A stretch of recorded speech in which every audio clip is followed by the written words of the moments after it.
어머나, 어머나. 제목만 봐도 지금 온몸에 소름이 쫙 끼치는 것 같아요. 김묘성 기자님. 네, 그렇습니다. 지난 2022년 겨울 광주에서 원룸에서 혼자 살고 있는 20대 여성에게 벌어진 일입니다. 어느 날부터인가 외출하고 집에 들어오면 누군가가 다녀간 듯한 느낌이 들더랍니다. 어머나. 근데 그냥 느낌이 아니었습니다. 실제로 여성의 집을 들락거린 사람이 있었는데요. 어머나. 40대 남성이었고요. 무려 약 3개월간 64차례나 무단 침입을 시도했던 것으로 드러났습니다. 어머나, 어머나, 어머나, 어머나. 아니, 3개월간 64차례면 뭐 굳이 평균을 내보는 무슨 의미가 없겠습니다. 어쨌든 일주일에 한 서너 번은 저 집을 자기 집 드나들듯이 그 여성 사는 혼자 사는 집을 들락날락 했다는 거예요, 지금? 그렇습니다. 정확히 말씀드리면요, 64회 중에 26회는 침입 시도였습니다. 어머나. 이 남성 임의로 현관문 잠금 번호를 막 눌러본 거죠. 어머나. 그런데 곧바로 열리진 않았겠죠. 실패를 한 게 26차례였는데 어머나. 그럼 궁금해지는 건 과연 결국 이 비밀번호를 어떻게 알아냈냐는 거죠. 건물 CCTV를 악용했습니다. 어머나. CCTV를 보면은요, 이 손동작을 보면은 어디를 누르는지 대충 알잖아요. 어머. 그렇게 현관문 번호를 알아내서 이 26차례를 제외한 나머지는 직접 집안에 침입을 했던 겁니다. 어머나, 어머나. 이 얘기만 들어도 너무 경악스러워요. 진짜 온몸에 소름이 끼치는데. 아니, 근데 이 대목에서요, 김묘성 기자님. 근데 저 몹쓸 인간이 저 건물의 CCTV는 어떻게 들여다본 거예요, 그러면? CCTV를 볼 수 있었던 이유는 건물 관리실을 당당히 들어갈 수 있었기 때문입니다. 에? 왜 건물 관리실을 당당히 들어갈 수 있었느냐? 네. 이 40대 남성의 아버지가 해당 건물의 주인이었기 때문입니다. 해당 건물주라는 거예요? 네, 그렇습니다. 그러니까 이 남성은 건물주의 아들인 거죠. 허허! 그래서 CCTV를 이용해서 이 현관문의 비밀번호를 알아내서 무단 침입을 시도했던 거고요. 어머나, 어머나. 무려 38차례나 여성의 집 안으로 몰래 들어갔습니다. 어머나. 그런데 거기서 그친 것이 아닙니다. 세상에. 여성의 집 안에 몰래 카메라를 설치를 했네요. 어머나, 세상에, 세상에. 그래서 피해 여성의 모습을 불법으로 촬영하기까지 하게 됩니다. 이게 사람이에요, 이게 진짜? 아니, 최재문 교수님. 네. 건물주의 아들이란 인간이 혼자 사는 여성 집에 침입해요. 그것도 다 아주 자기 건물, 자기 아버지의 건물에 CCTV 그 관리하는 데 가가지고 버젓이 가가지고 들여다본 거예요. 그러고 나서 불법 촬영돼요. 이거 사람이에요, 이게 진짜? 사람이 아니죠. 사람이 아니에요. 사람이라면 저렇게 할 수 있겠습니까? 그러니까요. 말이 안 되는 행동인 거예요. 지금 말씀하신 것처럼 몰래 비밀번호 알아내서 들어가서 본인이 카메라 설치하고 이유가 뭐겠습니까? 성적 행위 때문에 이러는 거예요. 물론 이제 세상에. 여성은 현장에 없었지만 아니 카메라가 없는 줄 알고 저 여성은 집안에서 편안하게 계셨을 거 어머나, 아니에요. 어머나. 아니 옷도 갈아입었을 거고 뭐 아이고, 그랬을 거 세상에. 아닙니까? 이 모든 게 다 찍혀 있을 거 아니에요. 그럼 어머나, 그거 가지고 자기의 성적 욕구를 채우는 거 아닙니까? 어머, 네. 이런 못되고 무명하고 정말 천인공노한 행동을 한 거예요, 이 사람이. 그러니까 여성이 집을 비운 팀을 타서 성적 행위를 하기 위해서 이 같은 범행을 저지르는 것을 알려져 있고, 그리고 그래서 이제 경찰이 어떤 성폭력 범죄 처벌 특례법 위반 그리고 주거침입 미수 혐의로 기소를 했고요.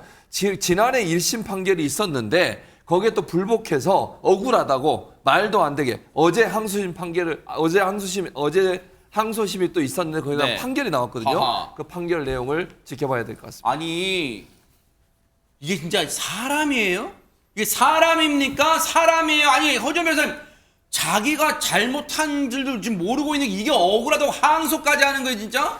그러니까 말이에요. 진짜 제대로 반성을 한다고 하면 피해자의 피해 회복에 더 마음을 써야 될 텐데 양형이 너무 과하다고 항소를 하다니요. 거기다가 1심에서 나온 양형이 과연 과하다고 생각할 만한 것인가. 이 부분도 좀 물음표가 찍히는 부분인데 1심에서 어떻게 판단을 했냐면요. 네.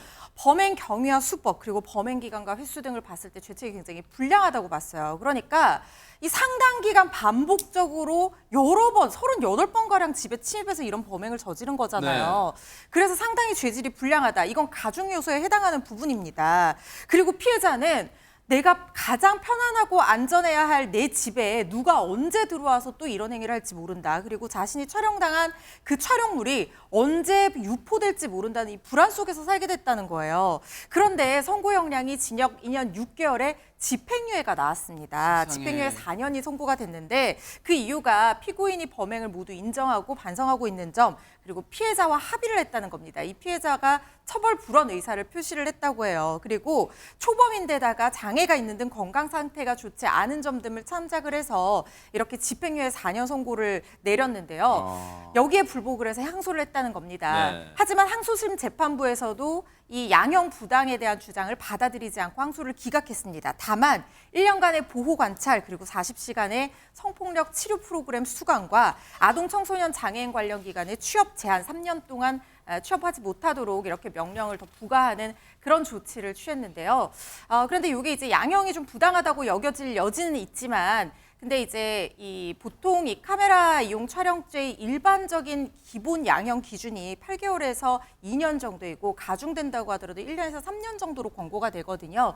피해자와 합의를 하고 초범이었다는 점, 그리고 장애가 있었다는 부분이 집행유예를 선고하는데 굉장히 큰 영향을 미쳤다는 생각이 듭니다. 근데 이 대목에서 뭐 이해가, 물론 피해자가 합의를 했대요. 합의라는 게 뭐 여러 가지 의미가 있겠죠. 뭐 포괄적으로 지금 포함하고 있으니까. 근데 피해자가 합의했다는 걸 또 우리가 나무랄 수는 없을 거예요. 근데 어쨌든 피해자가 지금 보세요. 조영은 원장님. 네. 이 집이 일단은 그 여성분이 사는 곳에 불법 카메라, 불법으로 설치한 카메라가 있었고, 사실 지금 이 정도 범죄에서 그쳤기에 망정이지 보세요.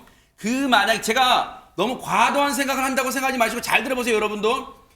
불법으로 설치한 카메라가 있어요. 그리고 그 인간은 그 여성이 사는 집에 비밀번호도 알고 있어요. 그럼 보세요. 만약 이게 실시간으로 촬영이 되는 거라면 여성이 만약에 잠들었다는 걸 확인하고 그 잠든 틈을 타서 비밀번호 열고 들어와서 더 정말 경악스러운 범죄를 저질 수도 있었잖아요. 이 피해자 사실 이 집에서 못 살 것 같은데요, 조영훈 원장님. 네, 그렇죠. 이거 정말 끔찍한 일입니다. 아니, 건물주 아들이면 이 세입자들의 안전에 더 신경을 써줘도 부족한 판에 어떻게 이런 범죄 행위를 저지를 생각을 하는지. 사실은 집은 우리에게 안전기지, 가장 안전한 곳이 되어야 되지 않습니까? 맞아요, 집이. 밖에서 아무리 힘들어도 집에서 푹 쉬고 가면 맞아요. 또 회복하고 괜찮아지는 자 그런 공간이었는데, 아니 언제 남자가 들어와서 나를 공격할지 모르고 세상에. 심지어 불법 카메라까지 아우, 설치되어 세상에. 있을지도 모른다. 그것이 촬영되어서 어떻게 어우, 유포될지 세상에. 모른다. 자, 그 공포가 어떻겠습니까? 저는 이 분이 상당한 심리적인 외상을 입었을 것이라고 생각을 해요. 그러니까요. 이거는 정말 한 번만 겪어도 감당하기가 힘든 일인데 그러겠네요, 진짜. 3개월간 수십 차례를 반복을 했다? 와, 이거는요. 이걸 경험한 분들은요, 이 신경계가 이제 아주 과잉 활성화되면서 매우 과민해지고 과잉 경계 상태, 네. 과각성 상태가 지속될 수가 있어요. 그래서 쉬어야 될 때도 쉬지를 못하는 거죠. 불안불안하겠죠. 그렇죠. 항상 불안과 고통 속에서 살게 되는데요. 네. 보통 성범죄 피해자들, 그리고 특히 디지털 성범죄 피해자들은요, 정말 삶과 영혼이 파괴됩니다. 아하. 네, 언제 또 이런 영상물이 또 그러니까요. 복제되고 확산될지 몰라서 정말 평생을 두려움에 살게 되거든요.